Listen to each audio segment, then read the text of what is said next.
So, good morning everyone. I am Grace Zolina and I'm going to continue the report of Miss Myrene Malinaw, which is the number 3. So, how can we help to solve the solid waste problem? So, there are many ways to do it. A highly formula is to adopt the 3 R's of ecological waste management: the reduce, reuse, and recycle. Or sa ating panahon ngayon ay meron na tayong 5 R's, which is ito ay ang refuse, reduce, reuse, repurpose, and recycle. So, these 5 R's is also refers to the process used by businesses to make the outcome of their recycling programs better through reducing the amount of waste the company reduces. So, importante sa bawat kumpanya na ang mga producer ng may mga matataas na bilang ng basura ay para magamit ang Quality Waste Management Program para mapanatiling malinis ang paligid at upang matiyak na ang lahat na delikadong basura ay nakalaan sa ligtas na lalagyan. So, let me first discuss the 5 R's, which is yung una ay ang refuse. So, this is the first of the 5 R's is refuse. This is important to understand because this first step can be a difficult practice as it involves refusing a certain amount of waste production for your business. Why? Because you have to minimize the waste production by refusing to use materials such as single-use plastics and non-recyclable products. Next is the reduce. This step is extremely beneficial to the end goal of the process. Reduce refers to the production of harmful, wasteful, and non-recyclable materials so you can save more money, which also benefits the environment. A great example of this is printing a document. So you can lessen the paper waste by printing double-sided. Think of how to use this kind of concept on a larger scale to apply it to whatever your company produces. Next is the reuse. This step refers to the diligence of any materials. Ito yung step na ginagamit ulit yung mga materials na nagamit na like plastic bottles at marami pang iba. So, next is the repurpose. This refers to utilizing this step is imperative, especially if you can refuse, reduce, or reuse certain items and materials that you will use. So, example of this is the wrapping paper, plastic boxes, and lumber. So, next is the recycle, which is ito yung last na sa 5 R's.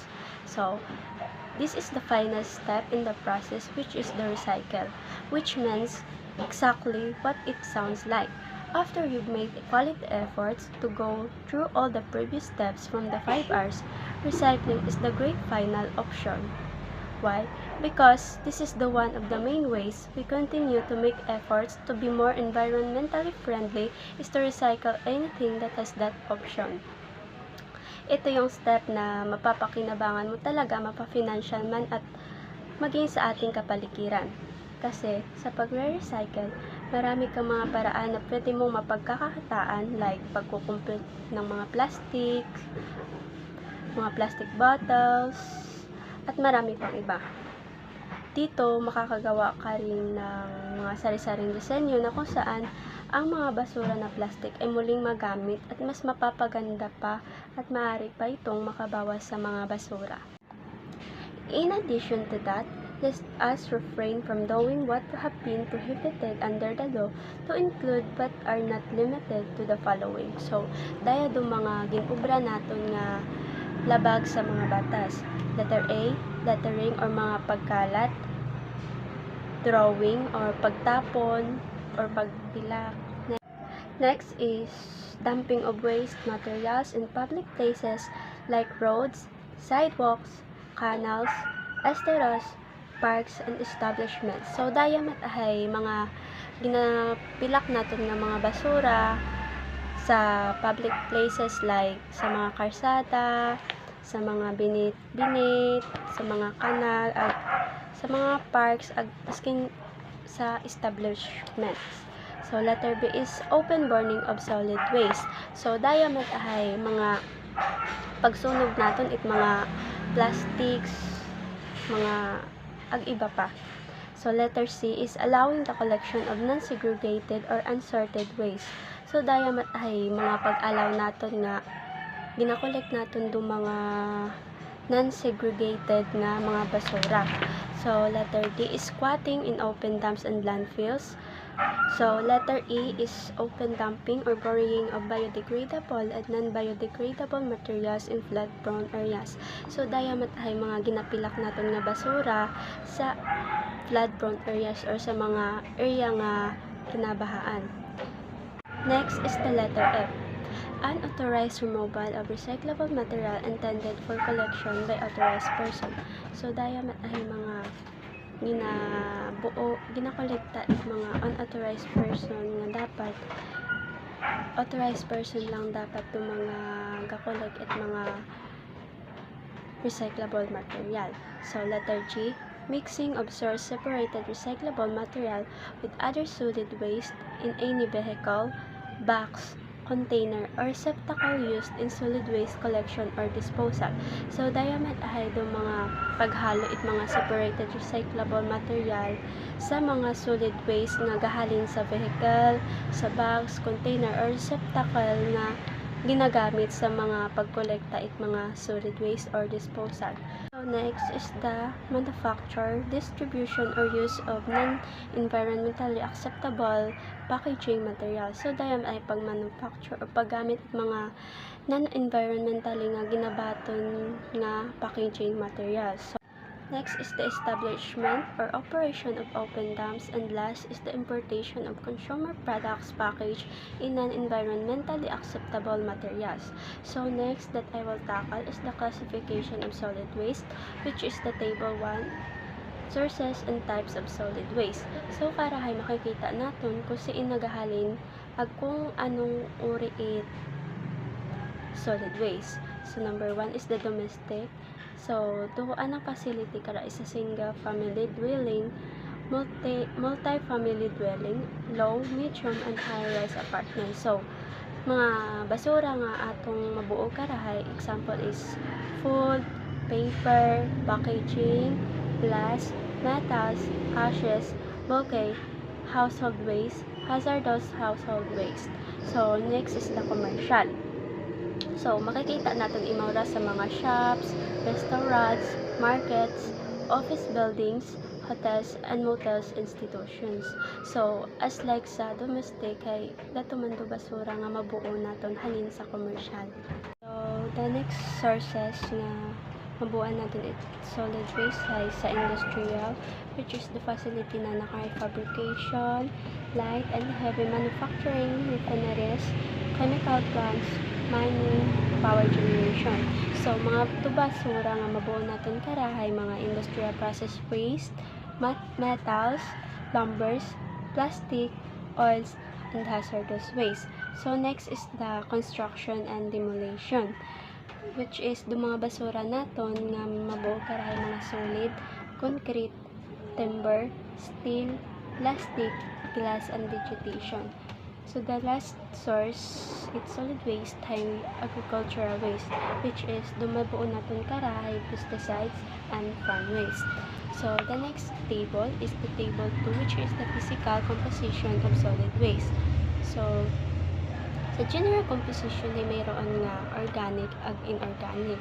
Itong mga typical composition nga halin sa organic ay like food, putrescibles, which is to mabuo karahay food, vegetables, paper, cardboard.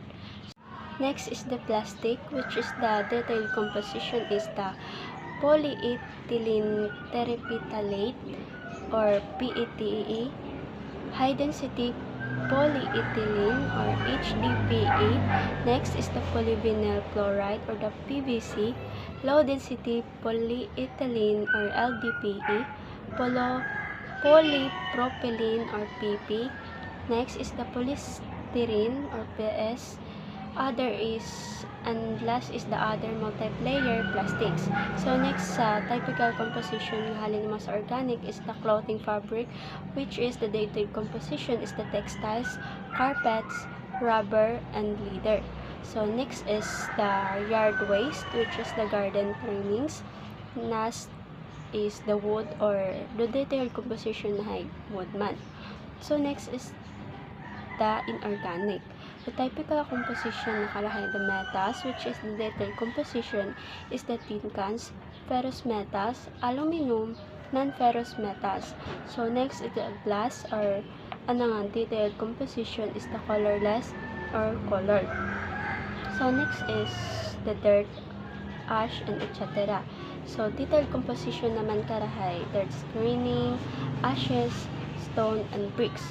So next or the last is the unclassified, and the detailed composition of this is the bulky items. Next table is the table 3 or the refuse materials by kinds, compositions, and sources. So sa kind ay mayroon kita nga garbage, rubbish, ashes, street, refuse, dead animals, industrial waste, and the construction waste. So sa garbage ay doon ang ginakompose karang basura ay waste from preparation, cooking, and serving of food, market, waste from handling, storage, and sale of produce. So, gahalin imura sa mga households, restaurants, institutions, stores, and markets. So, next is the rubbish, which is do ginakompose na nakarahay. May daywang uri, combustible and non-combustible.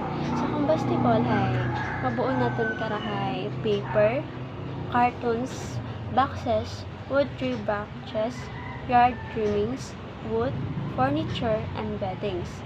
So, anong sources kara or saan imo gahalin ay as like sa garbage, which is the household, restaurants, institutions, stores, and markets. Sa non-combustible ay mabuo natin karahin to mga metals, tin cans, metal furniture, dirt, glass, minerals. So, next is the ashes or mga aso. The ginakompose na karang basura is residue from fires used for cooking and heating and from on-site incineration. So, mabuo natin man daimaw sa as like sa garbage ag sa rubbish, which is the household, restaurants, institutions, stores, and markets. So, next is the street refuse.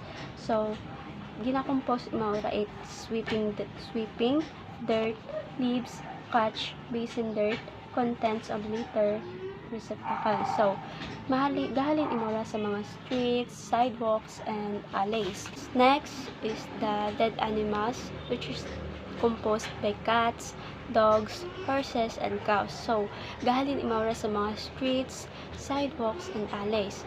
So, next kind is the industrial waste, or ginakompose imo it food producing waste, boiler house, cinders, lumber scraps, metal scraps, and shaving. So, gahalin imura sa mga factories, sa mga power plants. And the last is the construction waste, which is ginakompose imo it scrap lumber, pipe, construction materials. So, gahalin imura sa mga new construction ag sa mga remodel. That's all, and thank you.